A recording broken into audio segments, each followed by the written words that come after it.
Muito boa noite a todos. Hoje são 19 de abril de 2017, 21 horas e 7 minutos. Mais um Hangout do Guararapes, foco na democracia, com o mesmo objetivo de contribuir para a conscientização das pessoas e falar sobre o que realmente interessa no momento de hoje. E hoje, em especial, sobre o nosso glorioso Exército Brasileiro.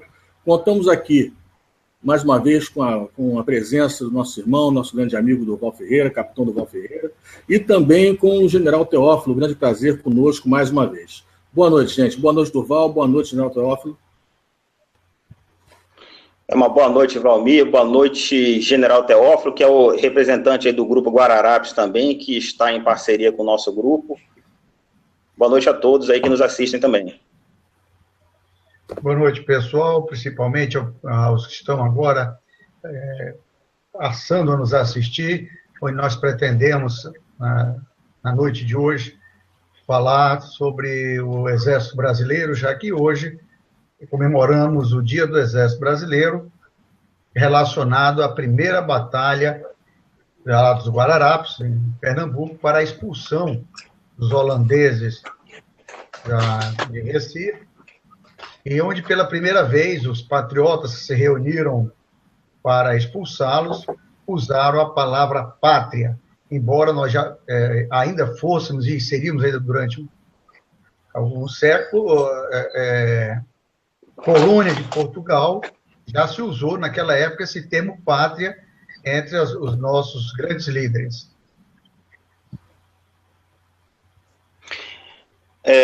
General, o senhor foi o primeiro comandante aluno do Colégio Militar de Fortaleza, o senhor foi o primeiro colocado do Espadim na Academia Militar em 1969, o senhor foi o primeiro colocado da turma de artilharia em 1972, o senhor fez a viagem de volta ao mundo junto à Marinha do Brasil.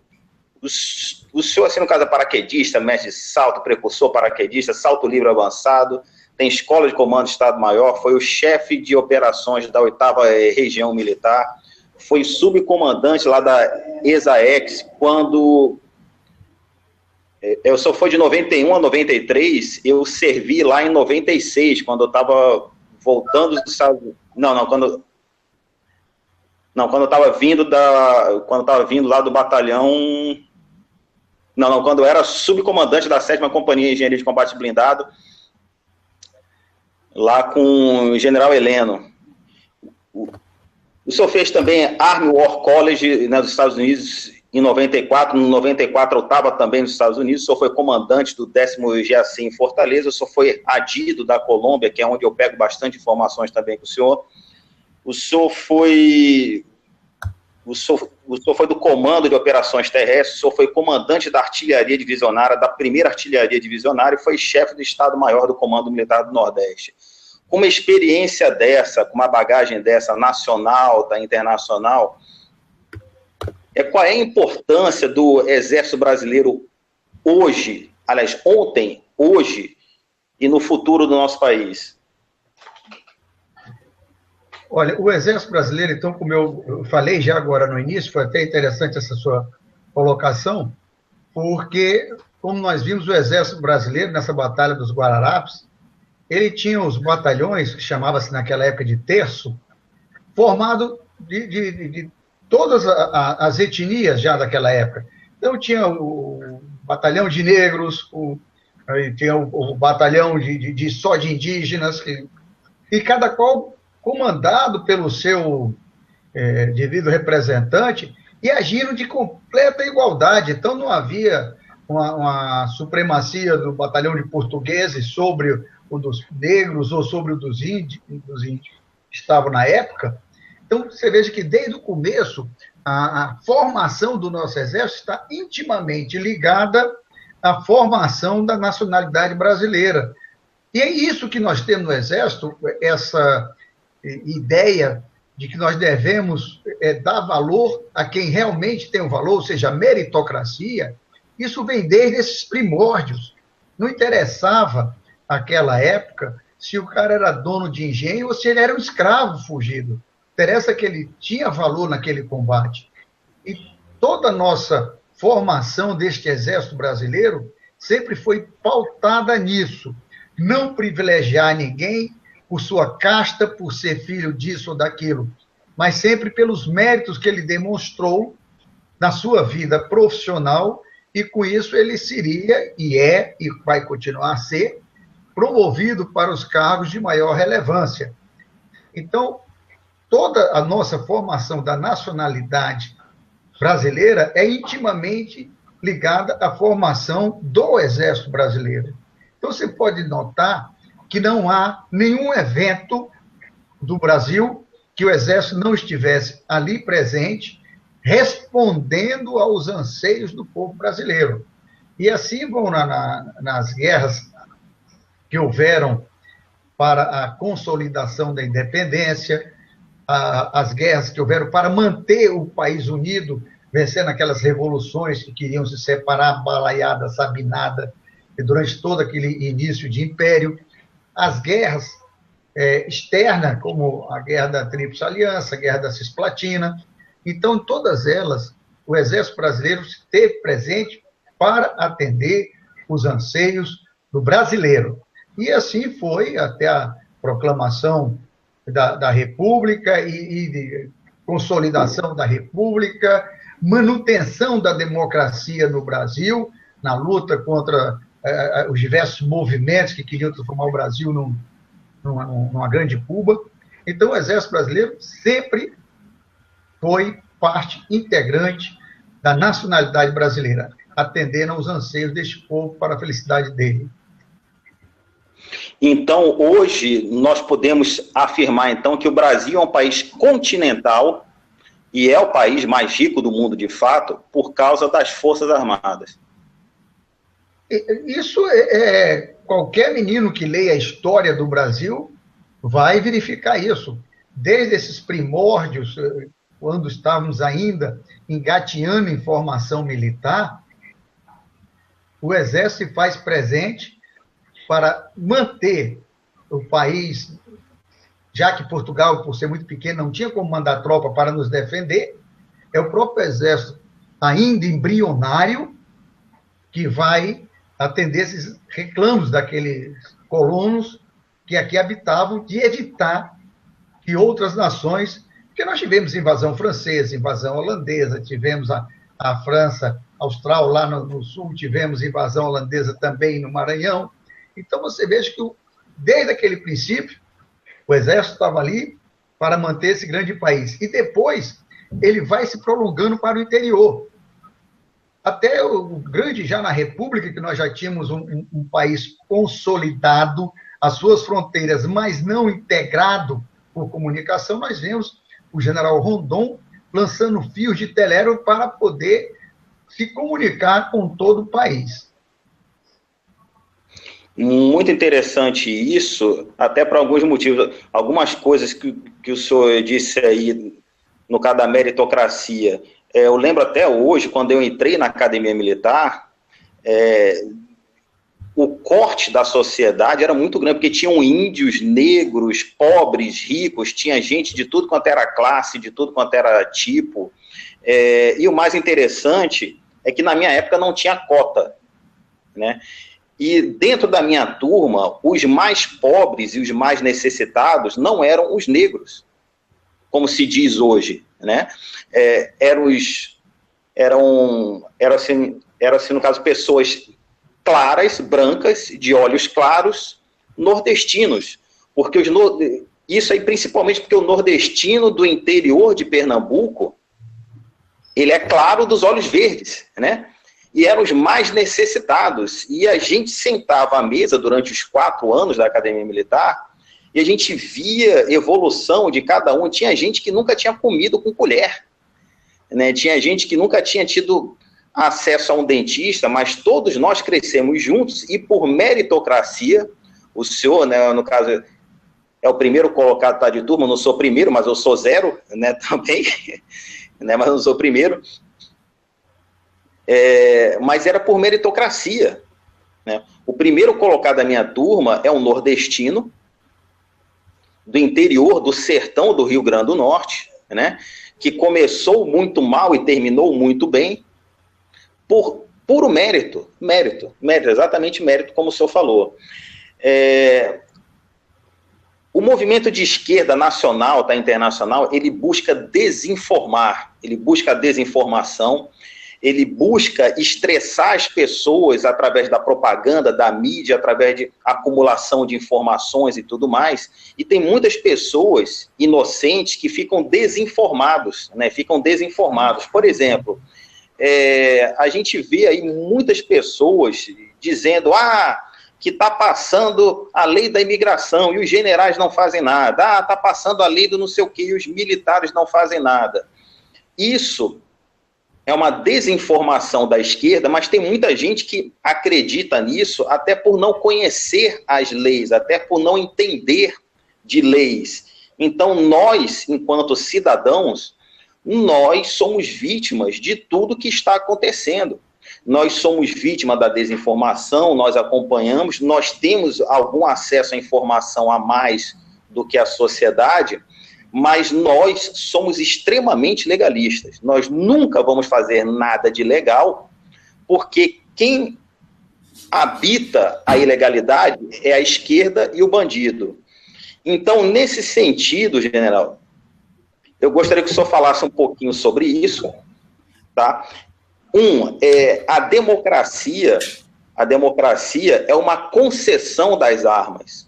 Então, não existe governo sem a Força Armada permitir.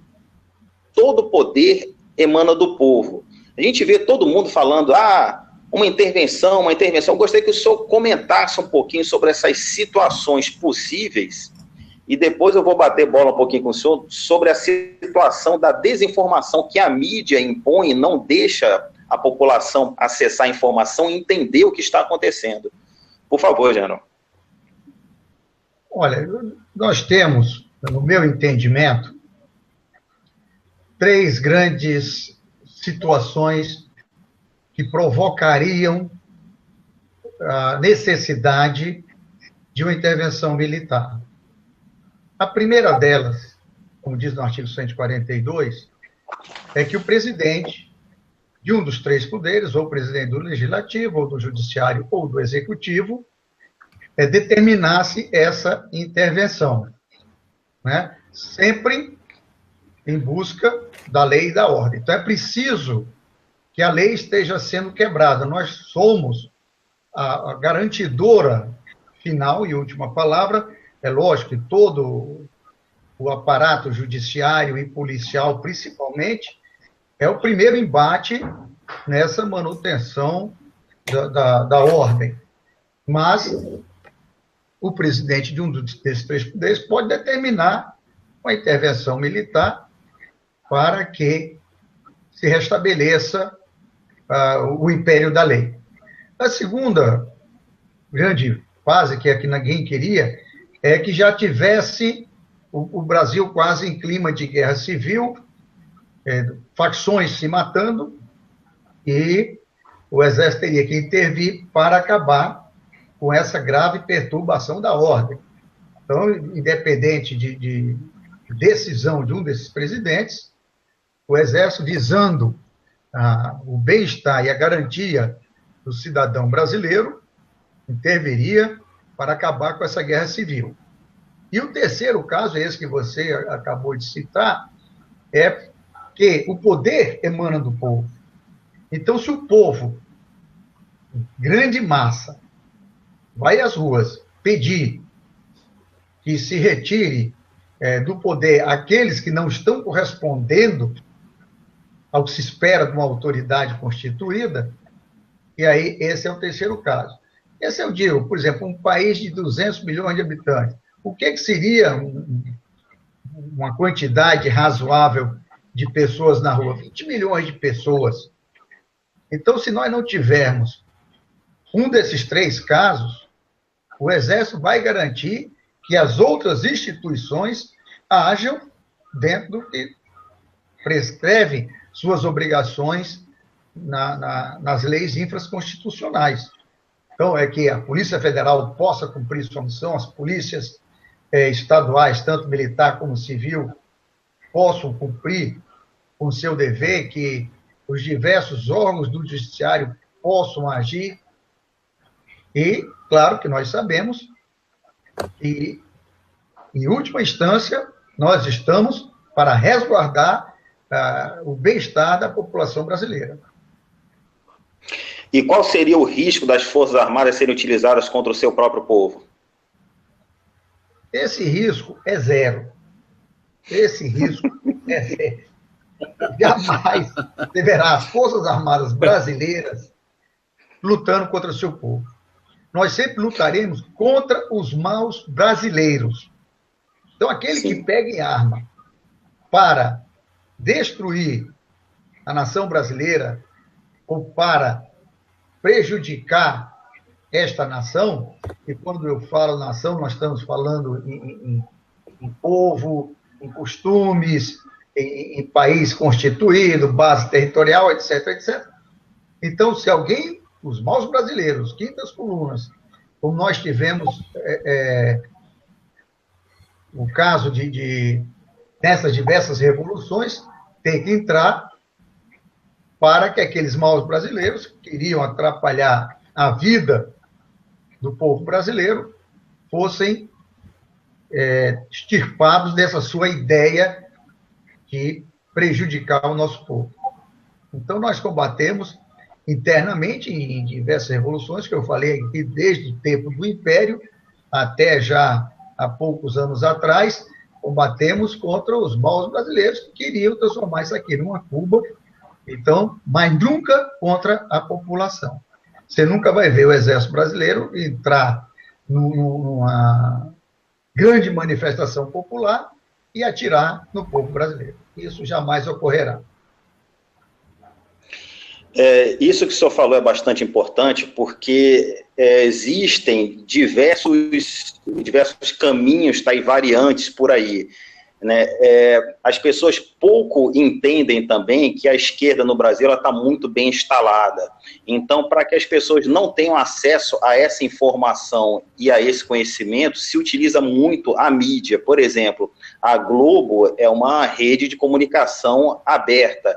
Ela é a maior e a melhor do mundo, mas não passa educação, informação e outras coisas. Ela está em 96% dos lares brasileiros e não permite esse acesso à informação e ao conhecimento. Diversas lideranças de grupos de rua e de grupos de mídias sociais, eles desinformam, ou seja, são esquerdas, no caso, sentido estrito, né, da palavra. O senhor sabe muito bem que tem diversos vagabundos desse aí dizendo: o Durval foi expulso das Forças Armadas, eu roubei armas. O senhor sabe que toda essa palhaçada que eles falam, né, mas isso faz parte do papel deles, né? Esse é o papel deles. A gente não tem que achar que eles são maus, que eles são bons. Nós somos o lado do brasileiro, nós somos o lado bom. Deles, eles fazem o trabalho deles, eles estão infestados em todas as mídias, então não deixa chegar informação e conhecimento. Ação que todo mundo fala, é a pessoa estar consciente, é o soldado estar preparado, ter acesso à informação e ao conhecimento. E isso é quando a gente sobe o morro, faz a ocupação e tudo mais, só sabe muito bem, né? Nos Estados Unidos a gente aprende que não tem manutenção da paz, é imposição da paz, a gente chega para impor, né, a paz, né, como o senhor sabe muito bem disso. Então, o trabalho da mídia, deixar chegar informação e conhecimento de qualidade. O trabalho dos desinformantes que estão na rede, mas eles fazem isso de uma forma, vamos dizer assim, até que muito boa, né? Nesse sentido, a esquerda trabalha e trabalha pesado em cima disso. Então, essas dúvidas que o senhor tirou, por exemplo, tem gente dizendo que o Exército pode ser utilizado contra... Não tem como, nem o mais antigo. O senhor, lógico, o senhor não queria fazer isso, eu conheço o senhor há muitos anos, a família toda do senhor há muitos anos, o senhor não queria mandar uma ordem dessa, tropa, ataque o povo. E se mandasse, né, se fosse o caso, ninguém iria cumprir, porque ninguém cumpre uma ordem que está ilegal. Então, nós temos que nos manter dentro da legalidade, né, para que tudo isso aconteça da melhor forma. Em outros países, isso se chama espiral do silêncio e ilhas de informação, né? Espiral do silêncio é o que a Globo está fazendo agora, o senhor sabe muito bem disso, que vai entrar uma minissérie agora, dizendo que nós fomos os malvados, né? Ou seja, eles querem impor uma nova realidade, uma nova informação. O senhor até me deu uma aula quando eu estava em São Paulo, liguei para o senhor, assim, o cara me deu uma aula sobre o regime militar. No regime militar foi construído toda a infraestrutura do país, educação, o exemplo vinha de cima, tudo isso aconteceu, e muitas pessoas falam que o militar entrou, era para ser um dia, demorou 21 anos. Foi uma necessidade, o senhor sabe muito bem disso, e hoje, possivelmente, também seja uma necessidade, por causa dessas leis de cota, a imbecilização que todos os jovens têm, ou seja, entra na faculdade e não sabe fazer conta, a faculdade de engenharia, o cara não sabe fazer conta, ou seja, já se perdeu a juventude. Então, se fosse o caso entrar para ter novas eleições, a máquina da mídia faria com que todos eles fossem eleitos de novo, porque a imposição, essa espiral do silêncio, tá, e tudo mais. Qual foi a importância para o Brasil de hoje, os 20 anos de regime democrático militar? A luz que chega aqui na casa do Ivalmir, na casa do senhor, na minha casa, veio do regime democrático militar. Imagine o Rio de Janeiro sem a ponte Rio-Niterói. Se você em São Paulo bebe água, o sistema Cantareira foi projetado pelas Forças Armadas, projetado e executado pelas Forças Armadas. Então, em geral, qual é a importância das Forças Armadas até hoje, nesse período de 21 anos de governo militar? Olha, Duval, isso aí, a própria infraestrutura grita por si mesmo. Você veja que o país ainda hoje vive dentro daquilo que foi preparado pelos governos militares.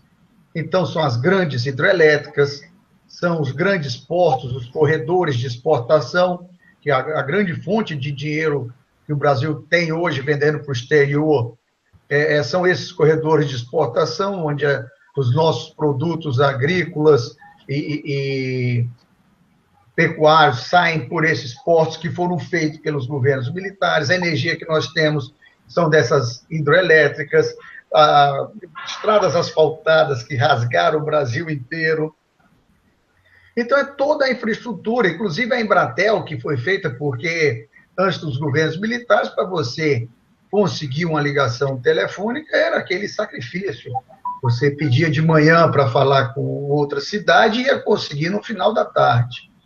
E aí veio a Embratel, vem toda essa parte, mas não contente só em fazer a infraestrutura, houve o apoio da população.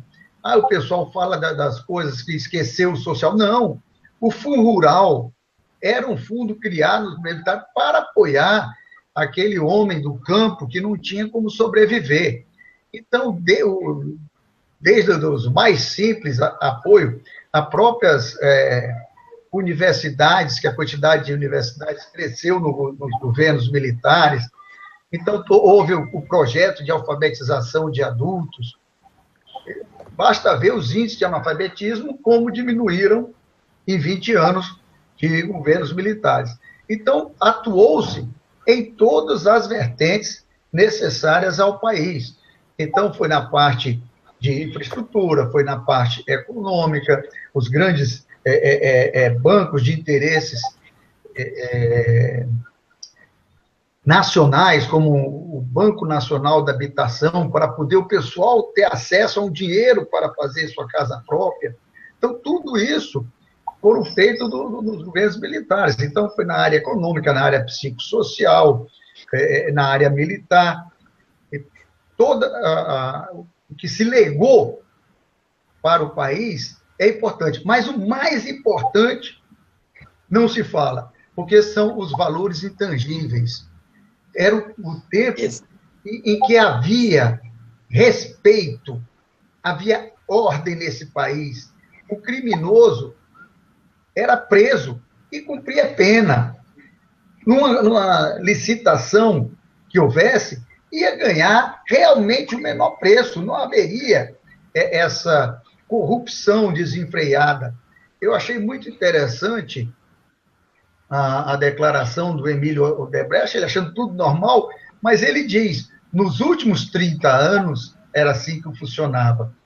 Ora, então foi depois dos governos militares que a Odebrecht assumiu o mando do país, comprando desembargadores, ministros de cortes, ministros de Estado, e deputados e senadores, e por aí afora vai.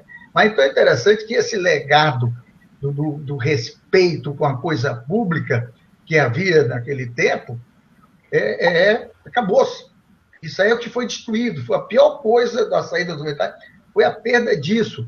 Hoje em dia, o sujeito acha normal você ir fazer uma coisa simples, por exemplo, um concurso, um exame de motorista, um exame prático, levar o dinheiro para dar para o examinador para passar.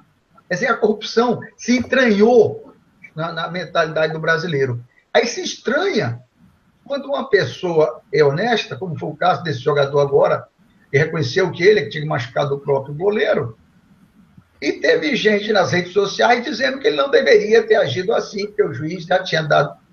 Ora, então se perdeu esse principal legado dos militares, de falar a verdade, de respeitar o outro, respeitar que o meu direito termina quando começa o do outro. Então, o principal legado durante esses 20 anos era essa maneira de se viver, onde você podia sair à rua de madrugada, porque sabia que aquele que transgredisse a lei seria preso e iria ficar o tempo que ele foi condenado.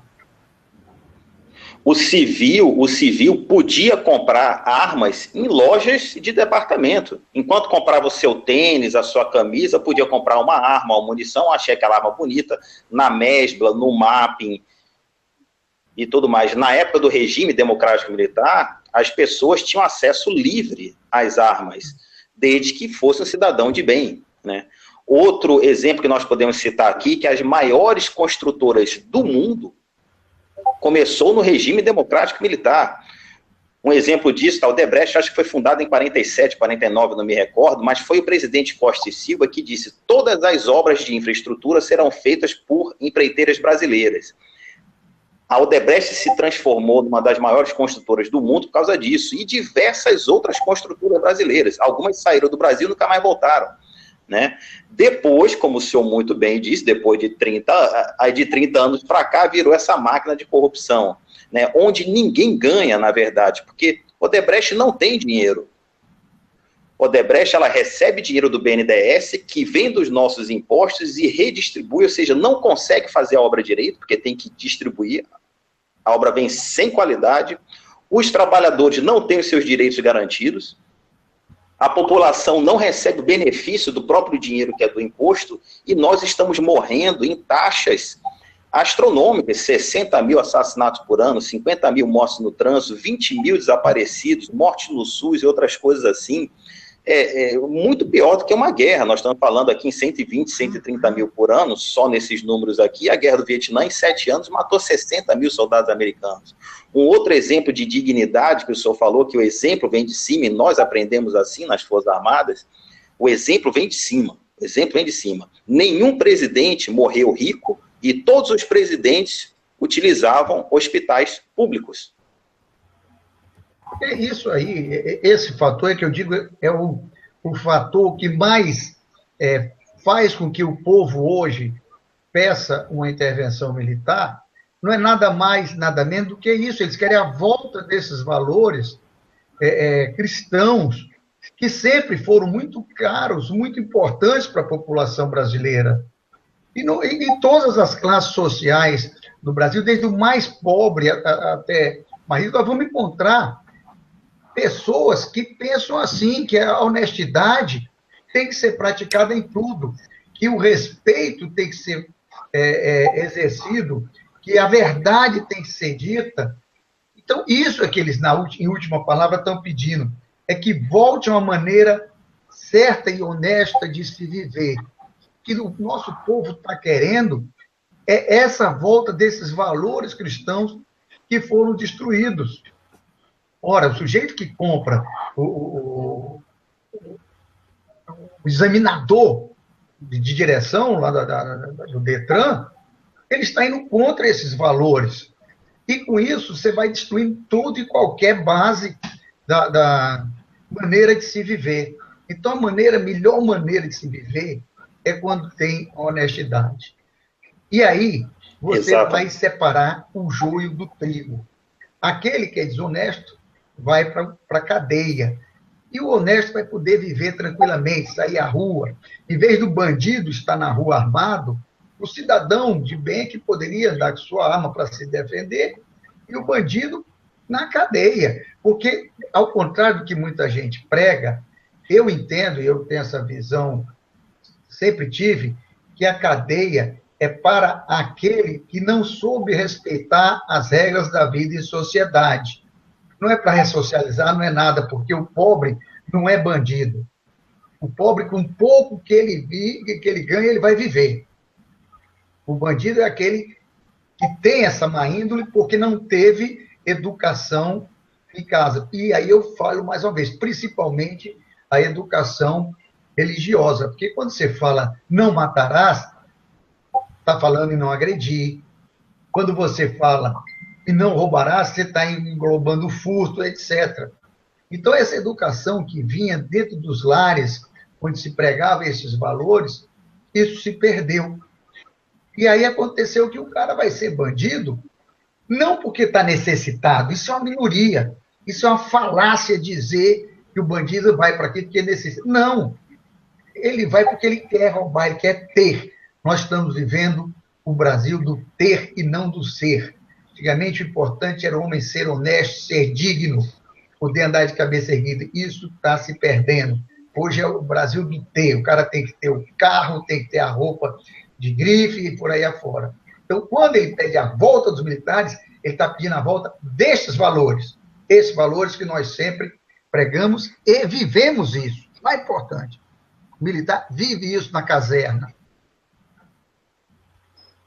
Isso aí que o senhor falou é extremamente importante, porque existe ladrão rico e existe ladrão pobre. Mas o exemplo que nós vivíamos é que a dignidade mandava. A gente sabia que uma pessoa era digna. Não interessa se era rico ou se era pobre, a dignidade é uma coisa intrínseca da pessoa, vem da família, vem da criação, vem da religião, como o senhor muito bem colocou. O exemplo, ele vem de cima. Nós nunca tivemos um presidente bêbado, um presidente na gandaia, um presidente militar, né, eu digo. Então, esse exemplo, as pessoas tinham respeito por uma autoridade pública. Hoje nós não vemos isso. Hoje nós vemos presidente que não sabe falar, outra que é louca e não sei o que, coisa e tal. E isso é um péssimo exemplo para as crianças. É um extremo péssimo exemplo. Ou seja, para que eu vou estudar se o cara com 9 dedos roubando essas coisas? Então, tudo isso transforma uma sociedade. Tudo isso destrói gerações. Para nós que somos adultos, a gente pensa, não, mas isso não vai me interferir. Mas nós não vivemos sozinhos, vivemos numa sociedade. As crianças estão vendo isso. As crianças estão vendo isso. Então, se perde gerações nesse sentido. Hoje em dia, a gente olha para uma autoridade com medo de ser roubado. Então, o exemplo que o senhor deu de honra e dignidade, ele traz a paz social. Porque naquela função só pode ter uma pessoa digna. Então eu não preciso mais me estressar, chegou um deputado, chegou um policial, a gente não vai ter dúvida, não, o deputado é uma pessoa de bem e o policial é uma pessoa de bem. Hoje o relativismo da educação, o relativismo da justiça destrói completamente a sociedade, ninguém sabe mais para que lado ir. Eu gostaria de aproveitar, general, assim, para que todo mundo entenda, o general Teófilo, ele faz parte do grupo Guararapes, cujo chefe é o general Torres de Mello, é uma pessoa que todos nós admiramos profundamente, só mande um abraço para ele, que ele nos representa, né, e para todos lá do grupo.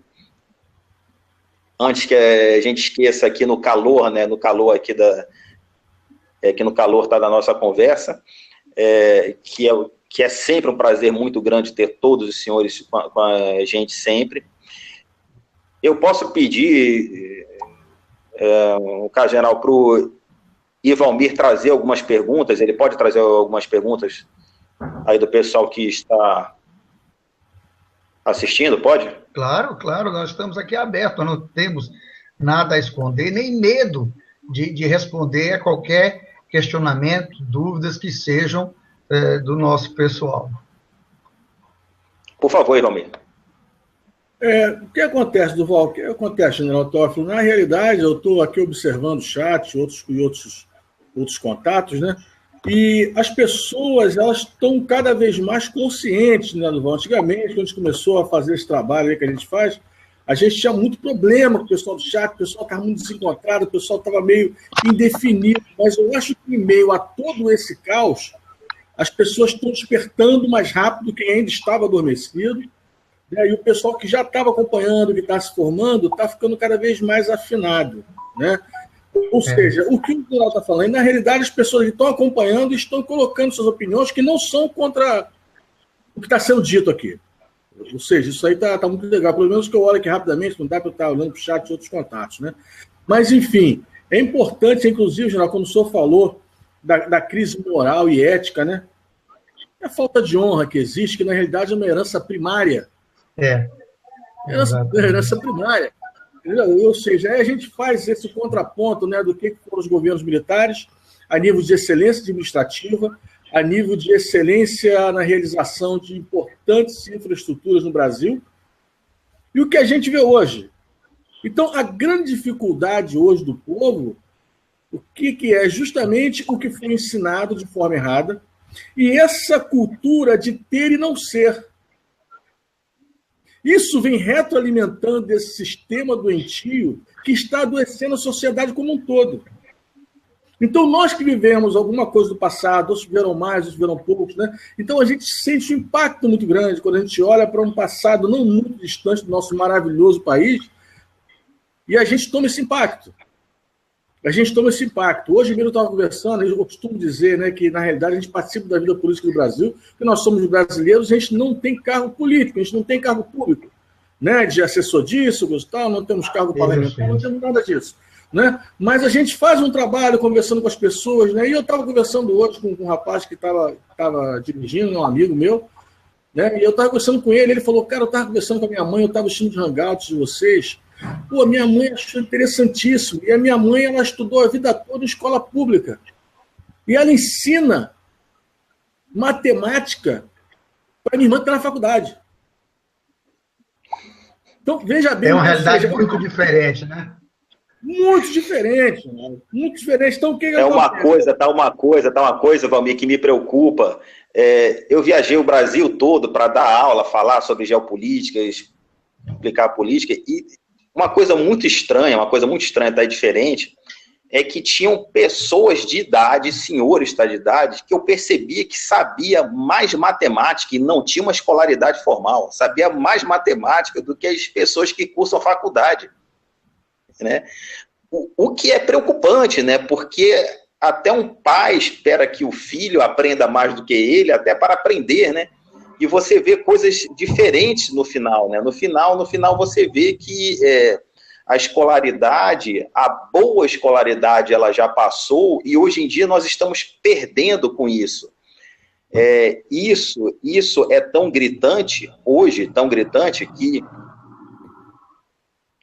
os governos esquerdistas, né, eles falavam, não, nós fizemos mais faculdades, tem mais gente cursando faculdade, dizia que a nossa educação estava 10. Veio um instituto internacional com padrões internacionais e disse que na faculdade hoje, nós temos 40% de analfabetos funcionais. Ou seja, a faculdade hoje, ela não serve para nada, a não ser para dar diplomas. porque é extremamente estressante você chegar, eu fui diretor de algumas empresas, é extremamente estressante você chegar e conversar com pessoas graduadas, formadas, e ver que a pessoa não entende administração, não entende de matemática. Em se falando nisso, já, o senhor foi subcomandante da Escola de Administração do Exército, e eu fui instrutor lá também em Salvador. Vamos falar um pouquinho aqui de administração, como é que funciona a administração, de um jeito global, né? Todas as instituições no Brasil estão sofrendo cortes severos. As Forças Armadas também, o senhor sabe disso. Mas as Forças Armadas brasileiras, apesar dos cortes que nós viemos sofrendo constantemente, nós somos hoje o segundo maior poder bélico das Américas. Mesmo com esses cortes, a artilharia, o senhor sabe muito bem, comprou diversos sistemas Astros 2020, a aviação do Exército, armas modernizadas e tudo mais. Mesmo com esse corte, nós continuamos nos modernizando. Qual é o exemplo que as Forças Armadas podem dar em termos de administração para as outras instituições? Olha, Duval, eu acho que nós temos uma resposta. Você, ao formular a pergunta, você fez a resposta, né? Porque a gente, sempre com cortes orçamentários, nós conseguimos dinheiro para investir. Por quê? Porque se faz com muita seriedade. O dinheiro que vem para o Exército, nós sempre consideramos aquilo como um dinheiro público, que deve ser, aquele dinheiro é do nosso povo, então nós temos que usar da melhor maneira possível, fazer das tripas corações para que aquele dinheiro renda mais do que ele era previsto. E nós temos os exemplos aí sendo publicados de aeroporto que foi construído pelo Exército, saiu mais barato, entregue em menos tempo e devolvido o dinheiro. Estradas de rodagem da mesma forma. E o mais recente, agora na Paraíba, contrataram um batalhão do Exército para fazer poços artesianos durante a seca, foram feitos mais rápido, maior quantidade e pelo um preço menor do que estava previsto no edital de licitação. Então, é a maneira de nós administrarmos o dinheiro público, a seriedade com que nós lidamos com isso. Então, aquele dinheiro que vem para o Exército, ele é utilizado em prol daquela finalidade que ele foi previsto. Então, é uma coisa que fala por si mesmo. Tem pouco dinheiro? Tem. Então, eu vou cortar, em vez de eu dar 2 fardas para o soldado, eu dou 1 e aproveito do ano passado, mando lavar, mando recuperar, e vai por aí afora. E nós temos procurado economizar o máximo possível. Se eu tinha que formar um bom atirador com 60 tiros, ele vai ser formado com 40, para que economize também na compra de munição. Então, o nosso pessoal é altamente bem formado e executa com seriedade, com muita responsabilidade, essa parte com o dinheiro público. Por isso que nós conseguimos, apesar de todo o aperto, fazer o dinheiro sobrar para os grandes investimentos. O Exército criou agora um centro para a guerra de informática, porque é uma guerra que está presente. Você viu os Estados Unidos e a União Soviética se digladiando quanto a isso. O Exército criou. E com isso tem que comprar equipamentos de última geração. Os engenheiros do IME, de última geração, os caras estão estudando coisas que a gente nem imagina que existam, inteligência artificial e por aí afora. Então, é uma coisa feita com muita seriedade. Se o militar do IME vai precisar sair para fazer, do IME eu digo, mas de qualquer outra escola, fazer um mestrado, um doutorado, mas vamos ver o que interessa para o Exército. Ele não vai fazer mestrado de qual é a cor da barbatana do camarão, não sei das quantas. Ele vai fazer um mestrado que interesse qual é o tipo de resistência de material para colocar na empenagem do míssil, não sei das quantas. Então, é uma coisa feita com muita seriedade, com muito respeito ao dinheiro público. E aí eu volto a afirmar, isso é que o povo sente falta. Eu vou até pegar uma deixa do Valmir, que ele falou que boa parte daqueles que nos assistem estão corroborando esse nosso pensamento. Por quê? Porque ou viveram aquele tempo, os mais velhos que estão perto da minha faixa etária, e os mais novos ouvem seus pais falarem. Não, naquele tempo a gente ia a pé para os barzinhos e saía às 2 da manhã e voltava a pé, e por aí afora. Então, essa maneira de encarar a coisa com muita seriedade, com muito respeito, com muita dedicação ao dinheiro público, é que torna o Exército capaz de, apesar de todos os cortes que temos sofrido sucessivamente, um comandante que recebe um dinheiro para pagar a conta de luz da sua unidade, se ele vê que o dinheiro não vai dar, ele para de acender a luz, o quartel vai ficar só com a luz no corpo da guarda, mas vai usar aquele dinheiro dentro dos limites previstos. Nós vamos cumprir a missão, né? Nós vamos cumprir a missão.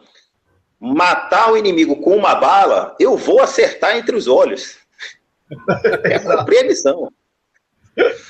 Mas uma outra coisa, general. Durval, usando sempre a inteligência, né?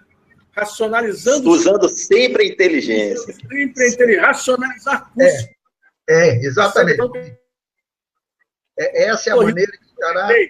Lá na unidade tinha uma plaquinha em cima dos interruptores, né? A luz que você apaga, o Exército não paga. Exatamente. É uma outra coisa, general. O senhor concorda que nós investimos muito na formação nas escolas militares e colégios militares, que o senhor foi aluno, eu fui aluno também do Colégio Militar de Fortaleza, eu fui aluno do Colégio Militar do Rio de Janeiro, Academia Militar. O senhor concorda também que nós investimos muito na educação e na formação? Essa é uma parte primordial do entendimento do Exército Brasileiro.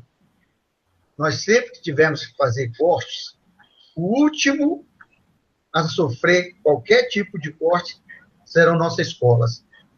Quer escola de formação, e aí entra todas as nossas escolas de formação, desde a escola de formação de sargento, as diversas escolas de formação de oficial, as escolas de especialização, porque nós damos muito valor ao ser humano.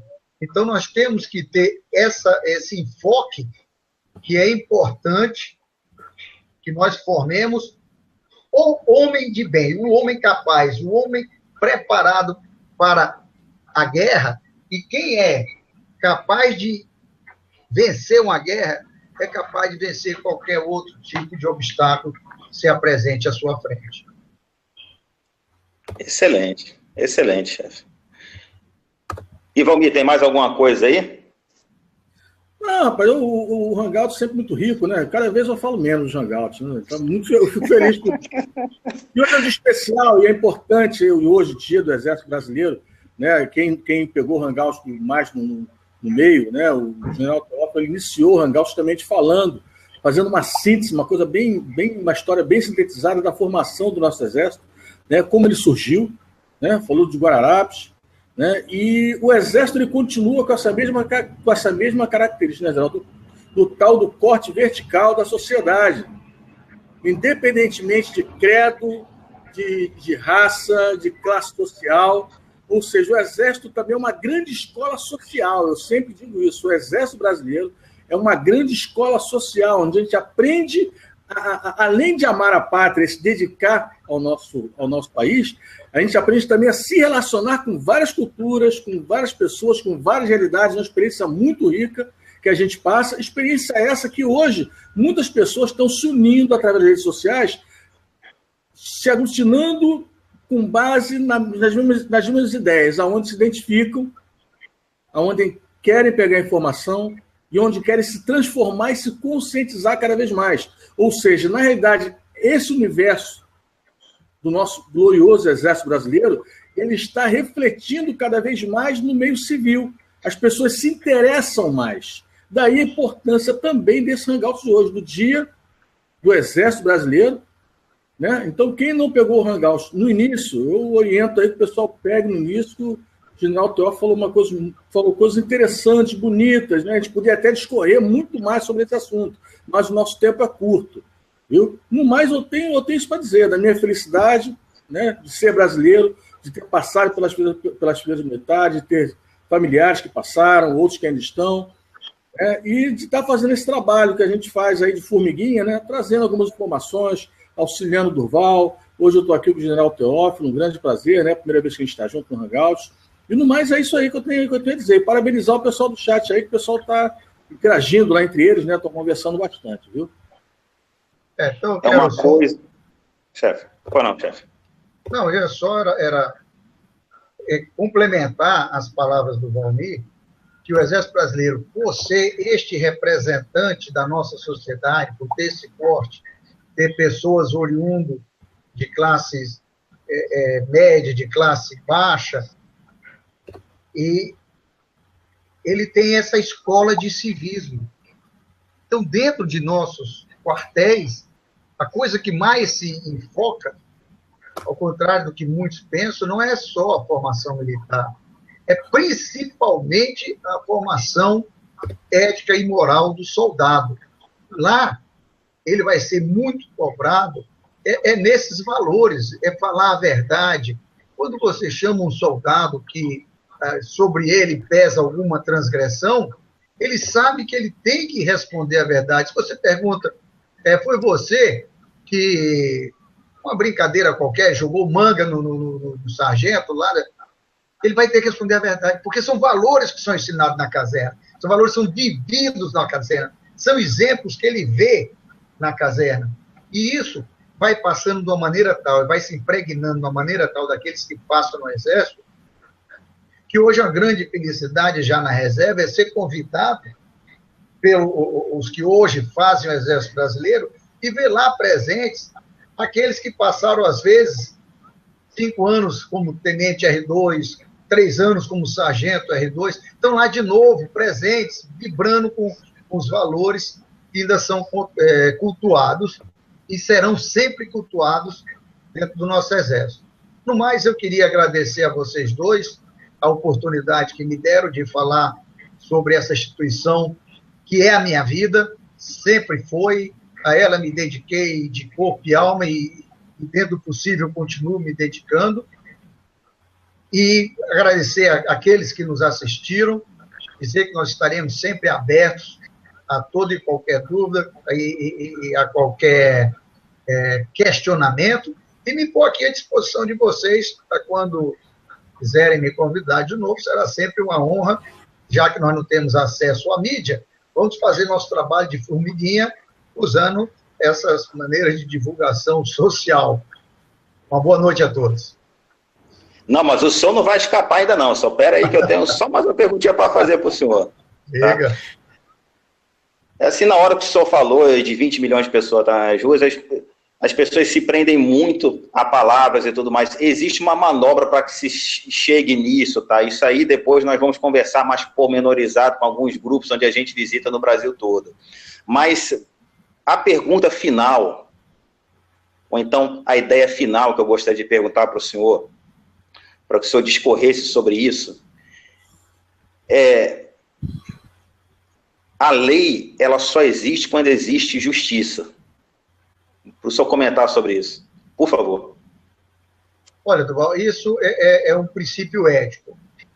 Uma lei que não é feita para atender os anseios do povo, uma lei que é feita apenas para atender os interesses subalternos de alguns políticos, essa lei não tem valor. Então, no meu entendimento, a lei é feita para atender aos anseios da sociedade, para que a sociedade possa viver em paz. Então, quando a lei é feita apenas para proteger uma pequena classe, e dentro dessa pequena classe tem todos, porque eu quero dizer aqui, deixar muito claro, que nós temos políticos honestos, temos deputados, senadores do mais alto nível. Tem outros que não como diríamos, ou não merecem a ração que comem. Mas uma lei que é feita com esses interesses subalternos, essa lei não tem valor, ela tem valor jurídico, mas não tem valor moral, porque ela não está atendendo os anseios da sociedade. A lei é para o bem do povo, não para o bem de meia dúzia de patrocínios. Nossa, muito obrigado, professor. Muito obrigado, general, pela mais uma aula que o senhor me dá. Quem sou eu? Agora sim só pode se despedir, general. Mas então, pessoal, eu queria só deixar meu boa noite aqui, meus agradecimentos àqueles que nos assistiram, dizer que nós estamos sempre prontos para não só responder sobre o nosso Exército Brasileiro, que não é meu, não é do Paulo, não é do Valmir, é de todos nós brasileiros, nós pertencemos à nação brasileira, nós somos uma instituição do Estado e não de qualquer governo, mas também sobre questões de pátria, de cidadania, daquilo que nós devemos voltar a ser, cidadãos conscientes, cumpridores de nossas obrigações, e não apenas pensando só e somente só em direito. Vamos voltar a falar de honestidade, de respeito, de dignidade. Uma boa noite a todos e muito obrigado. Muito obrigado, general Teófilo. A sua participação engrandeceu muito o nosso Hangout. Agradeça também ao general Torres de Mello, a todos da nossa equipe lá do Guararapes. Foi um prazer enorme estar aqui com o senhor, com o Ivalmir, com todos aí que nos assistem. Mais uma vez, um viva ao Exército Brasileiro e viva ao povo brasileiro. E uma boa noite a todos aí, uma boa semana. Bom, general Teófilo, muito boa noite, prazer grande o senhor estar conosco aí, tá? Nesse dia tão especial para nós brasileiros. Durval, muito obrigado, muito boa noite também. E uma boa noite especial ao pessoal aí do chat, pessoal que vai assistir, né, o nosso Hangout de hoje. A gente espera ter contribuído bastante com informações aí sobre o nosso glorioso Exército. Podemos encerrar? Sim. Estamos agradecidos ao seu trabalho. Tá ótimo. Boa noite. Muito obrigado. Boa noite a todos, então, viu? Até o próximo aí. Até a próxima.